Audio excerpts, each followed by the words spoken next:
Every night life beats you up a little. Stress leaves marks, worry creates cracks, fear breaks pieces off, disappointment wears you down. And when you wake up the next morning, your mind is damaged, not broken, but damaged. And most people ignore it. They just push through, wondering why they feel weaker every single day. Here's what nobody tells you. Your mind isn't a machine that runs forever without maintenance. It's more like a house. And every day that house takes damage. A storm hits it. The foundation settles. The walls get scratched. The roof gets worn. And if you don't fix the damage, eventually the whole thing collapses. The ancient Stoics understood this better than anyone. These weren't soft philosophers sitting in comfortable rooms talking about theories. These were men who faced real damage. Marcus Aurelius ruled Rome while dealing with wars, plagues, and betrayals. Epictetus was a slave whose leg was broken by his master.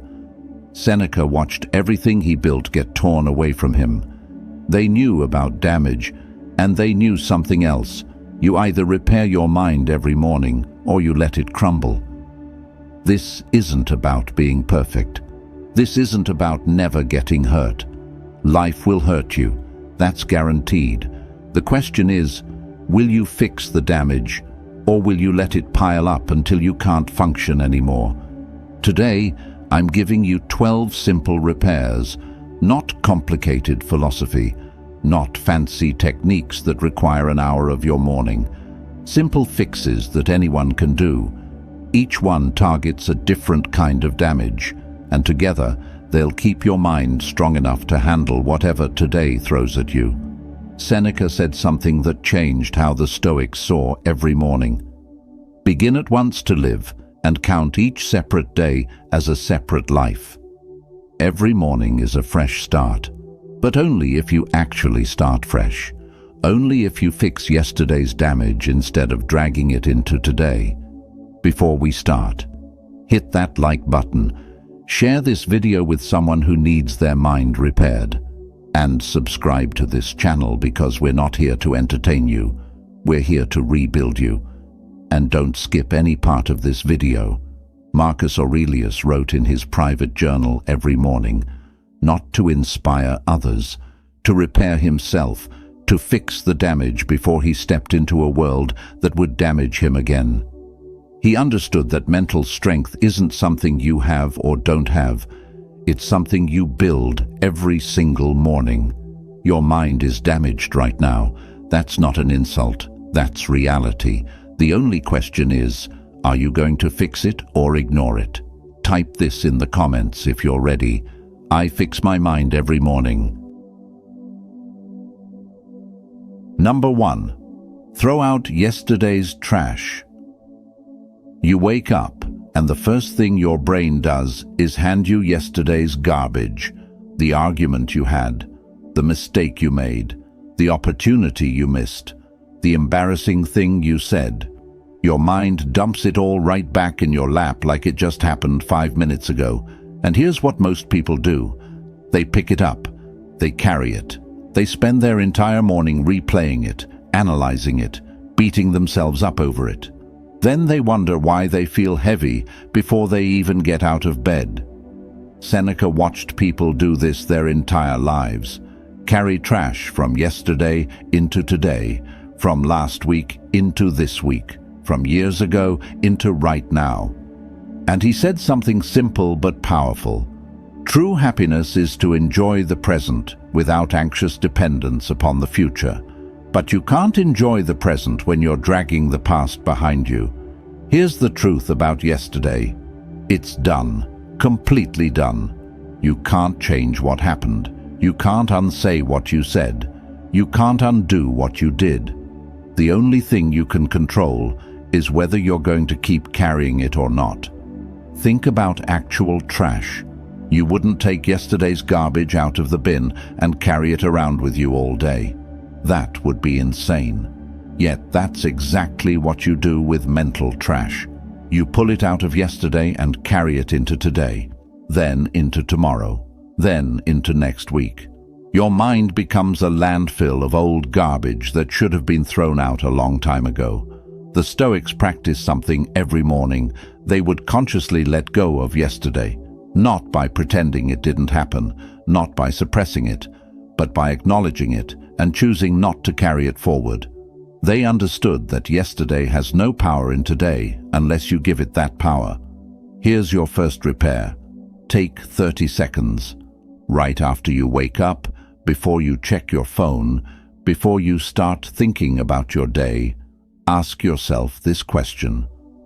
What am I carrying from yesterday that I don't need to carry today? Maybe it's a conversation that went wrong. Maybe it's a mistake at work. Maybe it's something someone said to you. Whatever it is, name it. Then say out loud or in your head, "That's done. I'm not carrying it anymore." It sounds too simple to work. But here's what happens. When you consciously release something, you're telling your brain, "This no longer gets space in my head. I'm not giving it attention. I'm not feeding it energy. It's trash, and trash goes out." You can't fill your day with new good things if your mind is still full of old bad things. Empty the trash first, every single morning. If this hit you, drop this below. Yesterday is trash, today is fresh. Number 2. Check your foundation first. You wake up and immediately start piling things on. Tasks, responsibilities, commitments, goals, expectations. You stack them higher and higher without ever asking one simple question. Can I actually carry all of this today? Then by noon, you're overwhelmed. By evening, you're exhausted. And you think something's wrong with you. But nothing's wrong with you. You just tried to carry more than your foundation could support. Epictetus taught something that sounds obvious, but almost nobody does. First, say to yourself what you would be, then do what you have to do. In other words, know what you're actually capable of before you promise to do everything. Know your foundation before you start building on it. Think about construction. Before you build a house, you check the foundation. You test the ground. You make sure it can support the weight you're about to put on it. If you don't, the whole thing collapses. Your mind works exactly the same way. Some days your foundation is solid. You slept well. You feel good. Your mind is clear. You can handle more. Other days your foundation is weak. You're tired. You're stressed. You're already carrying damage from yesterday. You can't handle as much. And that's not weakness. That's reality. But here's what most people do. They ignore the foundation. They promise to do 10 things when they can realistically do 3. They say yes to everything when they should be saying no to most things. They overload a weak foundation and then feel like failures when it cracks. Marcus Aurelius ruled an empire, but even he had to check his foundation every morning. He'd write in his journal about what he could realistically handle that day, not what he wished he could handle, what he actually could. And on the days when his foundation was weak, he'd adjust. He'd carry less. He'd focus on what mattered most and let the rest wait. Here's your second repair. Every morning, before you look at your to-do list, before you check your emails, before you commit to anything, ask yourself honestly, what can I realistically handle today? Not what would make you look productive, not what would impress other people, not what you think you should be able to handle. What you can actually carry without collapsing. Maybe it's one big task. Maybe it's 3 small ones. Maybe today is a maintenance day where you just keep things from falling apart. That's okay. Better to do less well than to do everything badly and hate yourself by the end of the day. The Stoics weren't superhuman. They just knew their limits and respected them. They built only what their foundation could support. And when the foundation was weak, they didn't pretend it was strong. They adjusted. Check your foundation first. Then decide what to build on it, not the other way around. Number 3. Fix small problems before they get big. There's a small worry in the back of your mind. Nothing major, just a little thing. A conversation you need to have, a bill you need to pay, a decision you need to make. It's small, so you ignore it. You'll deal with it later. You'll handle it when you have time. You'll get to it eventually. Then days pass. That small worry grows. It gets louder. It starts taking up more space in your head. Now it's not just a small thing. It's a constant background noise, and you're still ignoring it. Until one day, it's not small anymore. It's massive. It's overwhelming. And now you're drowning in something that could have been fixed in 5 minutes if you'd dealt with it when it first appeared. Marcus Aurelius understood this better than anyone. He wrote, "Confine yourself to the present, not because the past and future don't matter, but because right now is where you have power. Right now is when problems are still small enough to fix." Think about a crack in a wall. When it first appears, it's tiny. You can seal it in seconds. But if you ignore it, water gets in. The crack spreads. It gets deeper. It gets wider. Eventually, the entire wall collapses. And fixing a collapsed wall is 1,000 times harder than sealing a small crack. Your mind works the same way. A small worry is a crack. A small fear is a crack. A small doubt is a crack. And if you catch it early, it's easy to fix.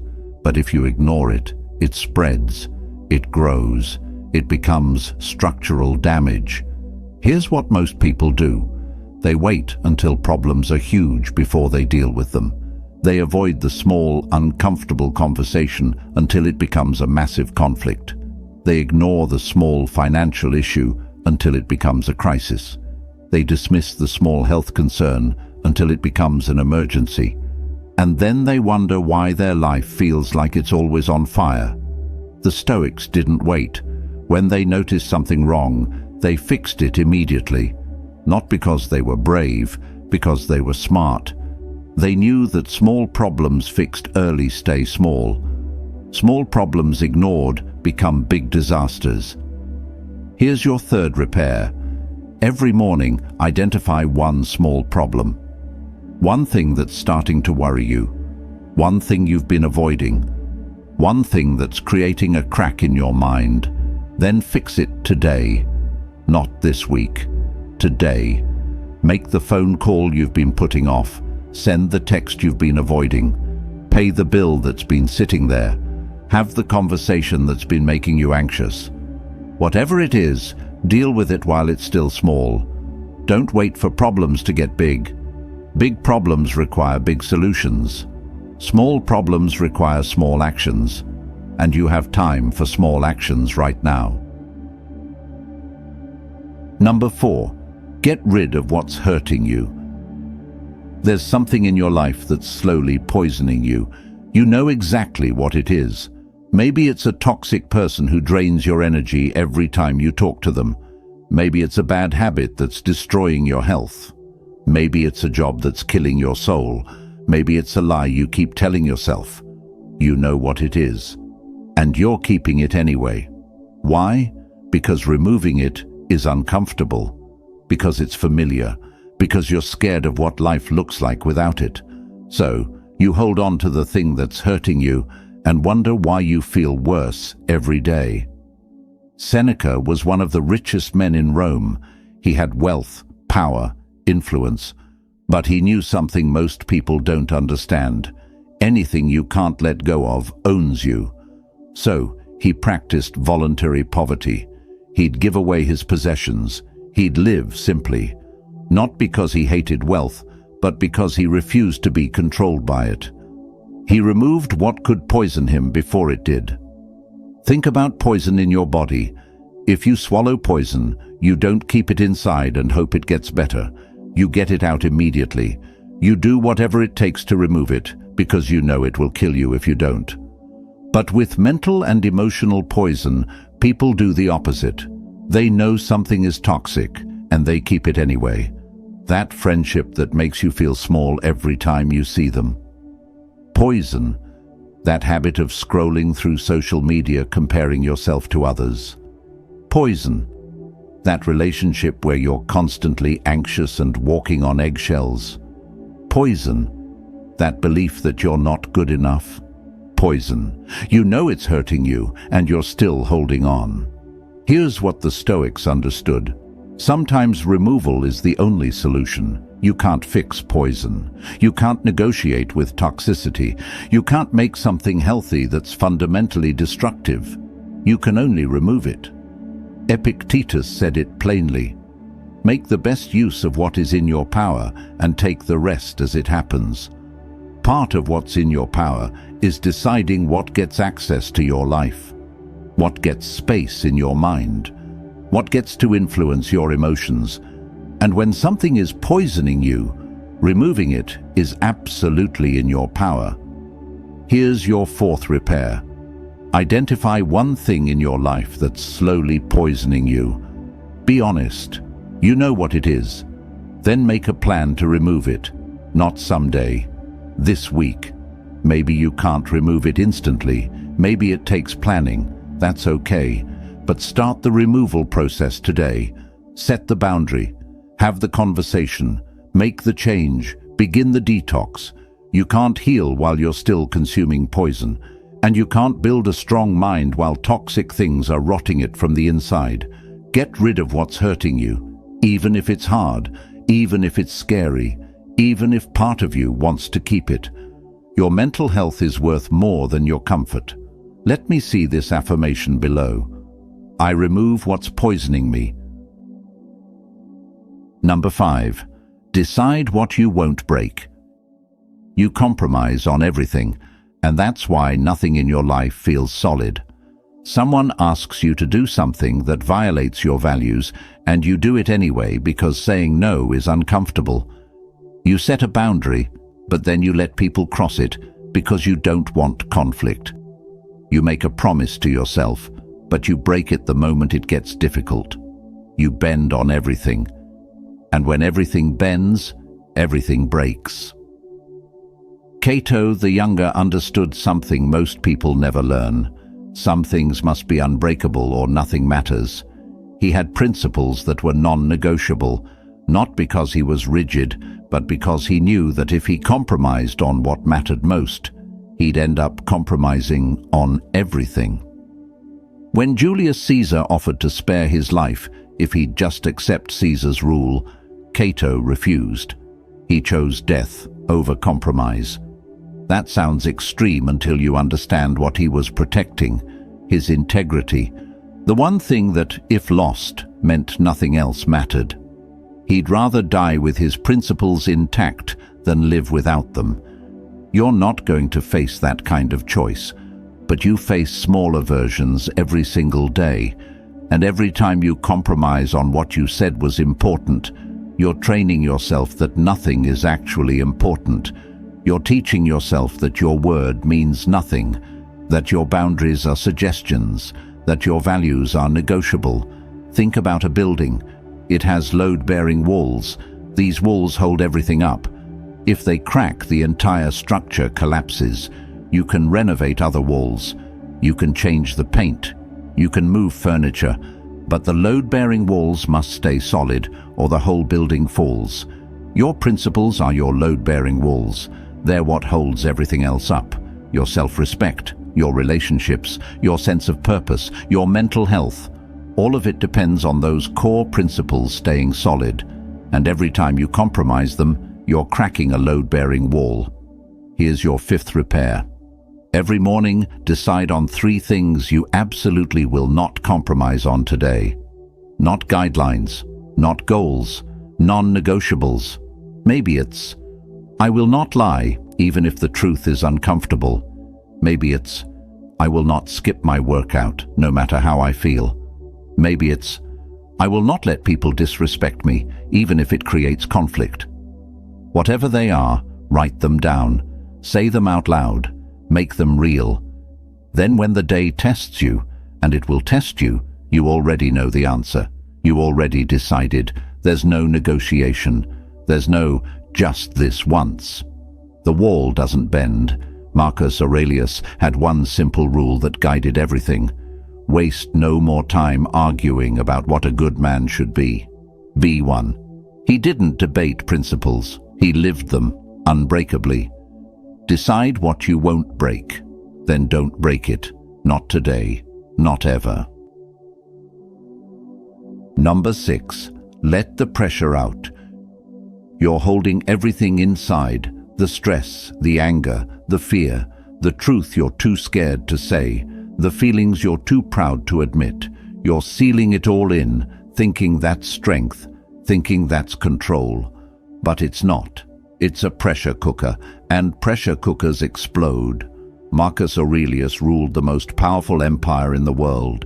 He had to appear strong, composed, in control at all times. But he knew something crucial. If you don't release pressure, it will destroy you from the inside. So, every morning, he wrote in his journal, brutal truths, real fears, honest struggles. He gave the pressure a way out before it tore him apart. Think about a sealed container. Put heat and pressure inside it with no release valve, and eventually it bursts. The container doesn't get stronger by holding more pressure. It gets destroyed by it. Your mind works the same way.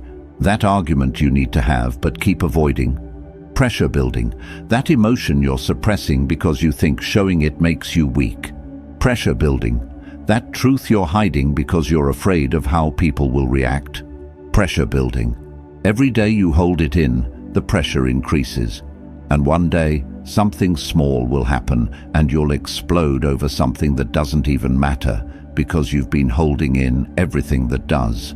Here's what most people believe. If I just hold it together, the pressure will go away on its own. It won't. Pressure doesn't disappear. It either gets released in a controlled way or it explodes in a destructive way.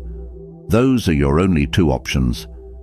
Epictetus taught his students something uncomfortable. If you want to improve, be content to be thought foolish and stupid.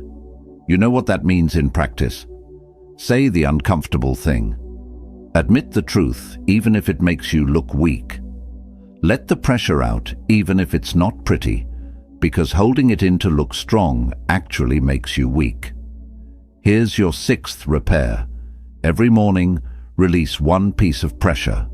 Say one uncomfortable truth, either to yourself or to someone else. Maybe it's admitting, I'm overwhelmed and I need help.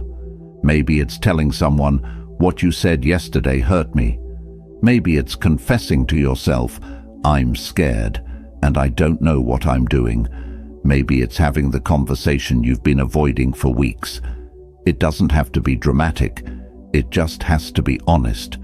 You're not looking for a solution. You're not trying to fix everything.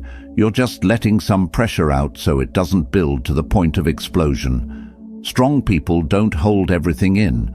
Strong people know when to release pressure before it destroys them.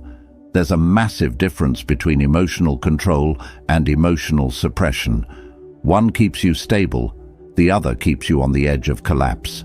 Let the pressure out, not because you're weak, because you're smart enough to know what happens when you don't.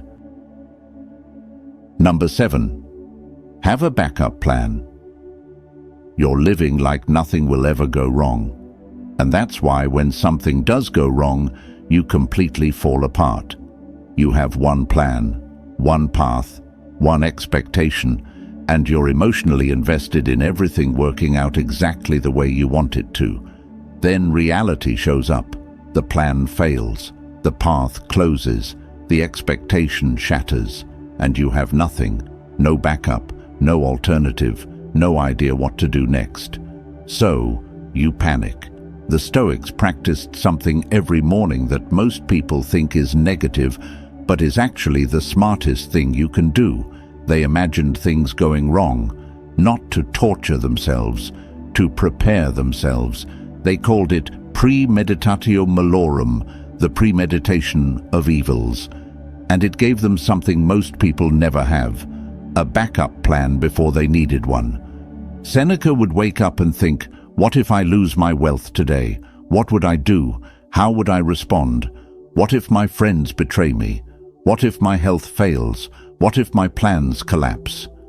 He wasn't being pessimistic. He was being strategic, because when those things actually happened, and they did, he didn't fall apart. He already knew what to do. Think about a building with no emergency exits. Everything's fine until there's a fire. Then people die because there's no way out. Your life is the same. Everything feels fine until something goes wrong. And if you have no backup plan, no emergency exit, no alternative path, you're trapped. Here's what unprepared people do when things go wrong. They freeze, they panic, they make terrible decisions because they're operating in crisis mode with no plan. Meanwhile, prepared people stay calm, not because they're better people, because they already thought through this scenario. They already know their next move. Marcus Aurelius faced wars, plagues, betrayals, and constant crises. But he wrote something powerful. You have power over your mind, not outside events. Realize this, and you will find strength. Part of that power is preparing your mind for what could happen before it does. Here's your 7th repair. Every morning, think of one thing that could go wrong today. Just one. Then spend 30 seconds deciding what you'd do if it happened. What if the meeting goes badly? Already know how you'll respond. What if you don't get the answer you want? Already have plan B ready. What if someone says no? Already know what you'll do next. What if you fail? Already know how you'll recover. You're not manifesting problems. You're removing panic from the equation. Because when things go wrong, and they will, you won't have to figure out what to do while you're drowning. You'll already know. Backup plans aren't pessimistic, they're smart.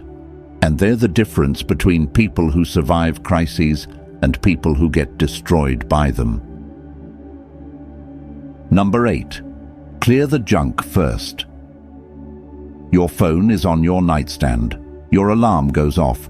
And before your eyes are fully open, before you've taken a full breath, before you've had a single thought of your own, your hand reaches for it. And in that moment, you've lost the day. Within seconds, your mind is flooded. Emails, messages, news, other people's opinions, other people's problems, other people's emergencies. Your brain, which was fresh and clear 30 seconds ago, is now cluttered with information that has nothing to do with what you need to do today. The Stoics were obsessed with protecting their mornings, not because they were antisocial, because they understood something most people ignore. The first thoughts that enter your mind set the tone for everything that follows. Let garbage in first, and your whole day runs on garbage. Epictetus taught in a simple school with almost nothing in it. No luxuries, no distractions, no clutter, just the essential tools for learning. Why? Because he knew that a cluttered environment creates a cluttered mind, and a cluttered mind can't think clearly. Think about trying to work in a room filled with trash, papers everywhere, junk piled up, stuff covering every surface. You can't focus, you can't think, you can't create. Not because you're incapable, but because the environment is chaotic. Your mind works the same way. When you check your phone first thing, you're dumping trash into a clean space. You're cluttering your mind before you've had a chance to use it. That email stresses you out. That news article makes you angry. That social media post makes you feel inadequate. And now you're starting your day from a place of stress, anger, and inadequacy. Not because anything actually happened to you, because you voluntarily consumed other people's chaos. Here's what most people don't realize. You don't have to let the world into your head. You have a choice. You can protect your morning mind, keep it clear, and use it for what actually matters to you. Or you can hand it over to whoever screams the loudest on your phone. Here's your 8th repair. The first 30 minutes you're awake, nothing external gets access to your mind. No phone, no news, no social media, no emails, no other people's voices, just you. This will feel uncomfortable. Your brain will tell you you're missing something important. You're not. What you're actually doing is giving yourself 30 minutes where your thoughts are your own, where your mind is clear, where you can actually think instead of just reacting. Use those 30 minutes however you want. Sit in silence. Think. Plan your day. Read something meaningful. Move your body. It doesn't matter what you do as long as it's intentional and it's yours. The world will get access to your mind eventually, but not first. Not when your mind is at its clearest and most powerful. That time belongs to you. Type this declaration below. I protect my morning from noise. Number 9. Put good stuff in your head. You wouldn't eat garbage for breakfast and expect your body to perform well. So why do you feed your mind garbage and expect it to be healthy? The first thing you consume mentally sets the tone for how your mind operates all day. Feed it negativity and you'll think negatively. Feed it outrage and you'll be angry. Feed it comparison and you'll feel inadequate. Feed it fear and you'll be anxious. Your mind becomes what you feed it. Marcus Aurelius was incredibly careful about what he allowed into his mind. He wrote, "The soul becomes dyed with the color of its thoughts." He wasn't being poetic. He was being literal. Whatever you consume mentally colors everything else you think about afterward. Think about a water filter.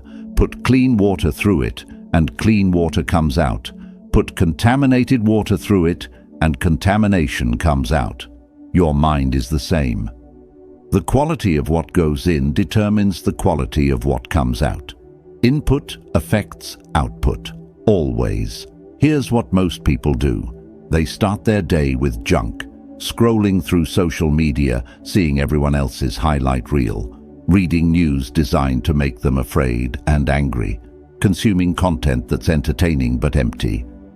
And then they wonder why they feel scattered, anxious, and unmotivated. It's not a mystery. Garbage in, garbage out.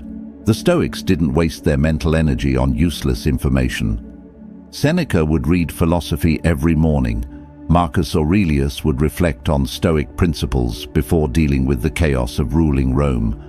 Epictetus would focus on teachings that made him stronger, not weaker. They were strategic about what they allowed into their minds because they knew it mattered. Here's your 9th repair. The first thing you read, listen to, or watch each morning must be something that makes you better, not just entertained. Better. Maybe it's reading something philosophical. Maybe it's listening to something educational. Maybe it's watching something that inspires you to grow. The specific content doesn't matter as much as the intention. You're feeding your mind quality instead of junk. This doesn't mean everything you consume has to be serious and heavy. It just means that the first input, the first food your mind gets, should be nutritious. You can have junk food later if you want, but don't start with it. Your mind will crave the junk at first. That's normal. It's been trained to expect it. But the more you feed it quality, the more it will start craving quality instead. You take care of your body by being careful about what you eat. Take care of your mind by being just as careful about what you consume mentally. Quality input creates quality thinking. Junk input creates junk thinking. It's that simple. Share this commitment in the comments. I feed my mind quality, not junk. Number 10. Test yourself on purpose. You avoid discomfort. You eliminate challenges. You take the easy path whenever it's available, and you wonder why you feel weak. Here's the truth. You don't know what you're capable of because you never test yourself. You stay inside your comfort zone, convincing yourself you're strong, but you have no proof, no evidence, no real test.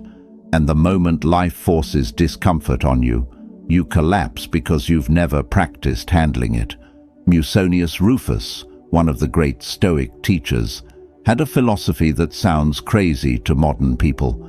He believed you should intentionally make your life harder, not because suffering is good, but because practicing discomfort prepares you for when discomfort is forced on you. He'd fast when he had food.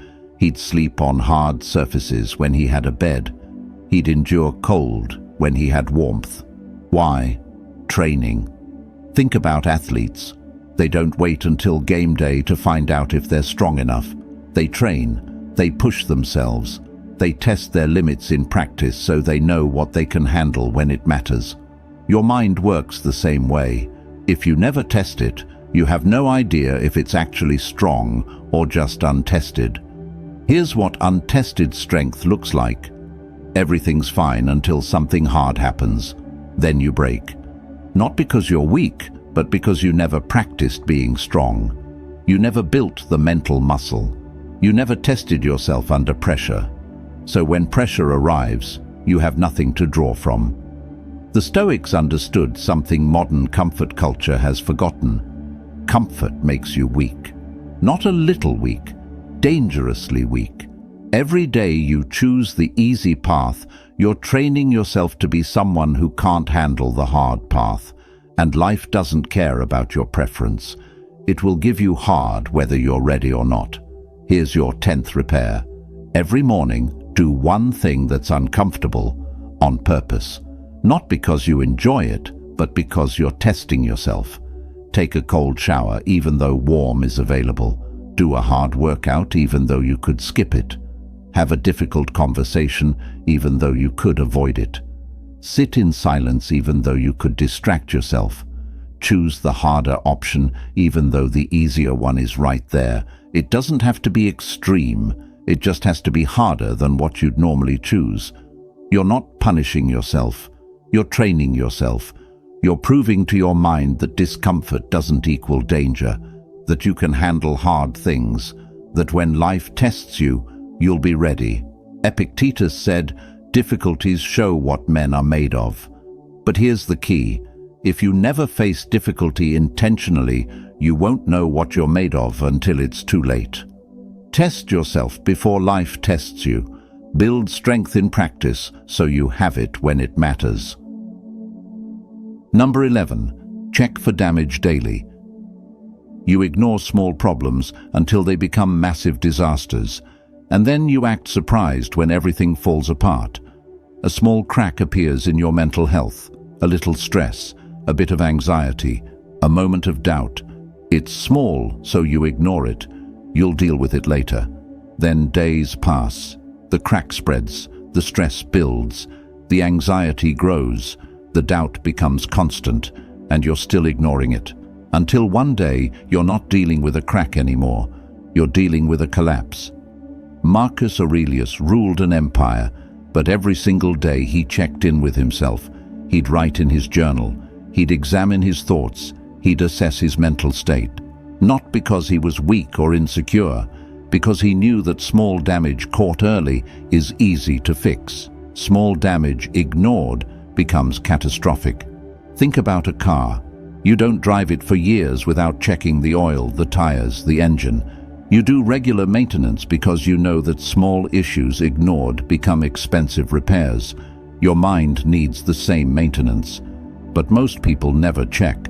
They just keep driving until the engine blows. Here's what people do instead of maintenance. They wait for crisis. They ignore every warning sign, every small problem, every early symptom. Then, when they're completely broken down, they finally pay attention. And fixing a complete breakdown is 1,000 times harder than maintaining along the way. The Stoics practiced daily self-examination, not to judge themselves, not to beat themselves up, to catch problems early. Seneca would review his day every evening, asking, "What did I do well? What did I do poorly? What needs to change?" He was doing maintenance. Here's your 11th repair. At the end of your morning, before you fully step into your day, do a quick check-in. Ask yourself 3 simple questions. What did I repair this morning? Look at what you've fixed, what damage you've addressed, what you've improved. What's starting to crack? Look for early warning signs: small stress, growing worry, beginning doubt. Catch it now while it's small. What needs attention today? Identify one thing that needs maintenance, one area that's weakening, one problem that's developing. This takes 2 minutes, maybe less. But those 2 minutes can prevent a breakdown that takes months to recover from. Because when you catch damage early, repair is simple. When you ignore it until it's massive, repair is overwhelming. Most people only pay attention to their mental health when it's in crisis. That's like only paying attention to your car when it breaks down on the highway. By then, you're stranded, you're stuck, you're in emergency mode. Do maintenance, check for damage, catch problems early. Not because you're paranoid, but because you're smart. Number 12, build something that lasts. Everything you're doing right now is temporary. The email you're stressed about won't matter next week. The meeting you're worried about will be forgotten in a month. The problem that feels massive today will be irrelevant in a year. You're spending your entire life on things that don't last, and that's why you feel empty. Marcus Aurelius understood this deeply. He was the most powerful man in the world, but he knew that his power was temporary. His empire would fade, his decisions would be forgotten, his name would eventually mean nothing. So he focused on one thing that could last: his thoughts. He wrote them down every morning. Not for publication, not for fame, for permanence. And 2,000 years later, his words still help people. That's what lasts. Think about your typical morning. You wake up, you react to emails, you deal with other people's problems, you put out fires, you handle emergencies. And by the end of the day, what do you have? Nothing permanent, nothing that builds, nothing that lasts beyond today. You spent your energy, but you built nothing. Here's what the Stoics knew that most people forget. Temporary work feels empty because it is empty. You can work hard on temporary things your entire life and die with nothing to show for it.